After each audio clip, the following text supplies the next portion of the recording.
નમસ્કાર ખેડૂત મિત્રો, જય જવાન જય કિસાન. આજના હવામાન સમાચારની સંપૂર્ણ અપડેટ મેળવીશું.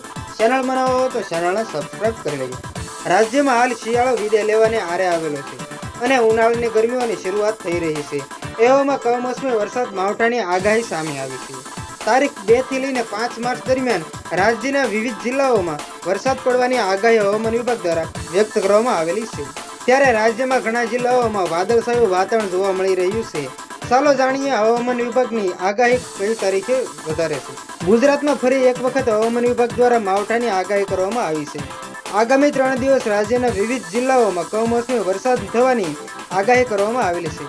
હવામાન વિભાગની આગાહી અનુસાર આગામી 2 દિવસ મધ્યમથી હળવો વરસાદ પડવાની શક્યતાઓ છે. રાજ્યમાં સવારે ઠંડી જોવા મળશે તો બપોરે ગરમી પડી રહી છે. ખેતીમાં શિયાળુ પાક તૈયાર થઈ ગયો છે. તેવામાં કમોસમી વરસાદની આગાહી આવતા ખેડૂતો માટે ચિંતાજનક વિષય બન્યો છે.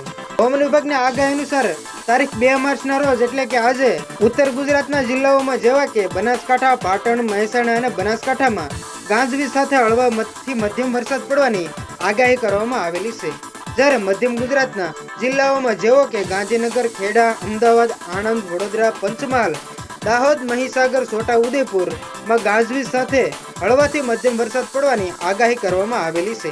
સાથે જ દક્ષિણ ગુજરાતના જિલ્લાઓમાં વાતાવરણ શુષ્ક રહે છે અને વરસાદ પડવાની આગાહી આપવામાં આવેલી નથી.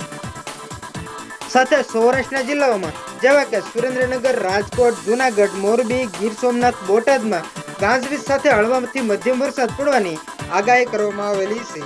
સાથે જ કચ્છ જિલ્લાના અમુક વિસ્તારોમાં ગાજવીજ સાથે હળવાથી મધ્યમ વરસાદની આગાહી કરવામાં આવેલી છે.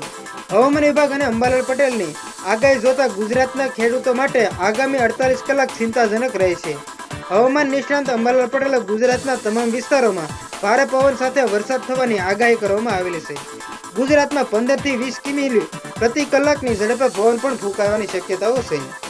ભારે પવનના લીધે ખેતરના શિયાળુ પાક પર અસર થવાની. તો બસ આજની તે આટલી જ અપડેટ. ફરી મળીશું નવી અપડેટ સાથે. ત્યાં સુધી બન્યા રહેજો ખેડૂત ખબર યુટ્યુબ ચેનલમાં.